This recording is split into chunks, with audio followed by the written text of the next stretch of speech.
I adopted a baby and my grandmother fainted the moment she heard the news. What happened next shocked everyone. My name is Daniel Harris, and for as long as I can remember, family has been complicated for me. My parents passed when I was young, and I was raised mostly by my grandmother, Eleanor. She was strict, traditional, and had a very clear idea of how life was supposed to be lived. To her, family meant blood, and anything outside of that didn't count the same. I loved her deeply, but we often clashed over values. When my wife, Emily, and I realized we couldn't have children, we spent months grieving. But eventually, we turned toward adoption. It wasn't an easy road, the paperwork, the interviews, the emotional roller coaster. But the day we brought home our baby girl, Lily, felt like the start of everything we'd ever dreamed of. The first person I wanted to tell, even with all her stubbornness, was my grandmother. She was the only parent I'd really had, and I wanted her blessing.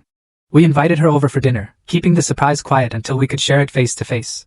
When she walked in, I held Lily in my arms and said, "Grandma, I want you to meet your great-granddaughter." Her eyes widened, her face drained of color, and before I could react, she fainted right there in the living room. Emily screamed, I rushed to catch her, and we called 911. Thankfully, she was fine, just shocked. But when she woke up in the hospital, her first words weren't what I expected. She whispered, "Daniel, you don't understand. This is history repeating itself." Confused, I pressed her. And that's when she revealed a secret she'd carried for over 60 years. She had given up a baby for adoption when she was only 17. No one in the family knew, not my parents, not my uncles, not anyone. She told me she'd lived her whole life with regret, believing she'd never get a second chance to understand or embrace what adoption could mean. Suddenly, everything clicked. Her fainting wasn't anger or disappointment. It was shock, guilt, and memory colliding all at once. What happened next stunned everyone. My grandmother asked to hold Lily, and when she did, tears rolled down her face. "She's family," she whispered. "No matter what." That moment broke a wall I never thought would come down. For the first time, she admitted her own flaws, her own heartbreak, and she gave me the acceptance I'd been chasing since childhood.